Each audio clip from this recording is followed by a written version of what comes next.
আসসালামু আলাইকুম ওয়া রাহমাতুল্লাহি ওয়া বারাকাতুহু। কাহিনী তৃতীয় পর্ব, বাঁশঘর বাইতুস শরফ মাদ্রাসা কমপ্লেক্স। রাখে আল্লাহ মারেকে, সত্য কোনোদিন গোপন থাকে না।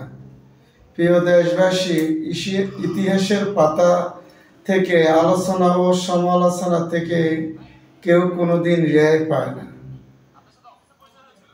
লক্ষ্য করুন, লক্ষ্মীপুর জেলার রামগঞ্জ উপজেলার পৌরসভা ২ নং ওয়ার্ডের অন্তর্গত বাঁশঘর বাইতুস শরফ মাদ্রাসা কমপ্লেক্সটি 1994 সালে স্থাপিত হয়। বিস্তারিত জানার জন্য প্রথম পর্ব থেকে দ্বিতীয় পর্ব দেখার জন্য বিশেষভাবে অনুরোধ করা হলো।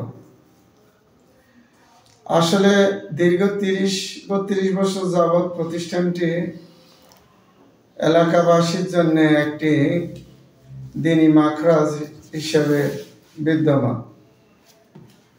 প্রতিষ্ঠানটি আমি প্রতিষ্ঠাতা পরিচালক হিসেবে কোনোদিন স্বজনপ্রীতি বা আত্মীয়তা করিনি, আলহামদুলিল্লাহ।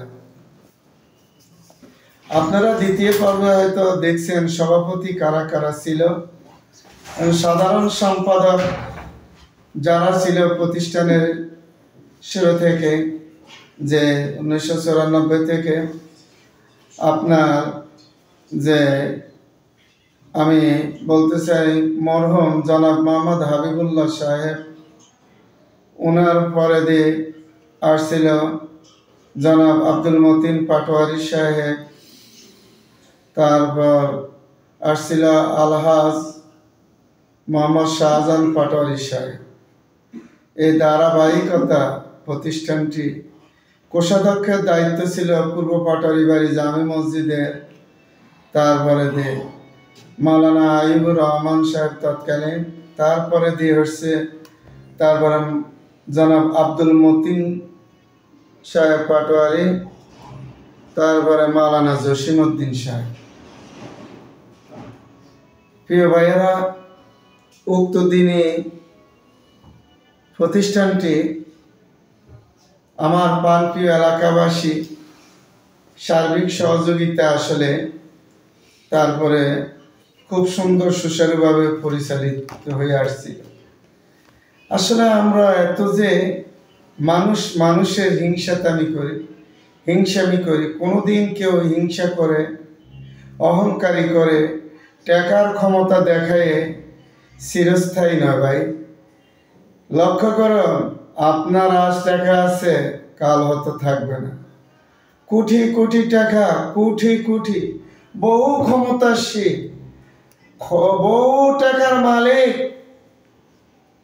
বিশ্বের আনাচে কানাচে, বাংলাদেশে জেলে আছে। এইসব টাকার কি দাম আছে?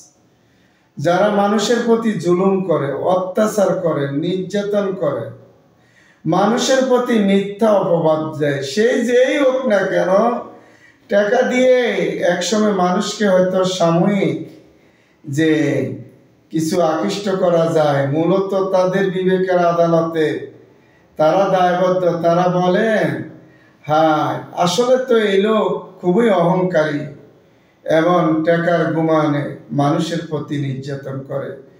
আজকের পর্বে আমরা শিক্ষা নিব, দ্বীনি প্রতিষ্ঠান নিয়ে যারা চিনিবিনি করে, আল্লাহ তাদেরকে বেইজ্জত করবে, অপমানিত করবে, অপদস্থ করবে, অপমানিত করবে, লাঞ্ছিত করবে। তাদের ইহকাল পরকাল মনে রাখবেন, তারা বদনামের ভাগীদার হবে। আল্লাহ আমাদেরকে হেদায়েত দান করুন। আসসালামু আলাইকুম ওয়া রাহমাতুল্লাহি ওয়া বারাকাতুহু।